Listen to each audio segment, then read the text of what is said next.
இந்திய தேர்தல் ஆணையத்தோட ஒரே வேலை தேர்தலை முறையா, ஒழுங்கா, நேர்மையா, உண்மையா நடத்துறதுதான். அதை கூட அவங்க பல மாநிலங்கள்ல செய்யல. மற்ற மாநிலங்களில் வரக்கூடிய செய்திகளை படிக்கிறப்ப நமக்கு எல்லாம் அதிர்ச்சியா இருக்கு. நீங்க எல்லாரும் செய்திகள்ல, சோசியல் மீடியாக்களை பார்த்திருப்பீங்க. ஹரியானா மாநிலத்துல அநியாயமா நடந்திருக்கு. ஒரு மாநிலத்துல வாக்காளரா இருக்கிறவங்க இன்னொரு மாநிலத்தில் வந்து வாக்களிச்சிருக்காங்க. ஒரே ஒரு வீட்டு முகவரியில 66 போலி வாக்காளர் இருந்திருக்காங்க. ஒருத்தருடைய வீட்டு முகவரியில 500 வாக்காளர் இருந்திருக்காங்க.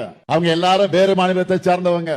முன்னாள் எம்பி ஒருவரை 2 மாநிலங்களை வாக்களிச்சு வெளிப்படையா போட்டோ போட்டிருக்கிறாரு. அந்த மாநிலத்தில் நாடாளுமன்ற தேர்தல் நடந்தப்போ வாக்களிச்ச 30 லட்சம் பேரால சட்டமன்ற தேர்தலில் வாக்களிக்க முடியல. ஆனா புதுசா 25 லட்சம் வாக்காளர்கள் அந்த மாநிலத்தில் சேர்க்கப்பட்டிருக்கிறாங்க. இது எல்லாத்தையும் மக்களுடைய எதிர்க்கட்சி தலைவராக விலகிக் கொண்டிருக்கிறார் என்று ஆரியர் சகோதரர் ராகுல் காந்தி அவர்கள் இது தெளிவா ஆதாரத்தோடு அம்பலப்படுத்தி இருக்காரு. ஆனா தேர்தல் ஆணையம் பதில் சொல்லாம பதுங்குறாங்க. இது ஏதோ தனக்கு சம்பந்தம் இல்லாத பிரச்சனை மாதிரி சைலண்டா இருக்காங்க.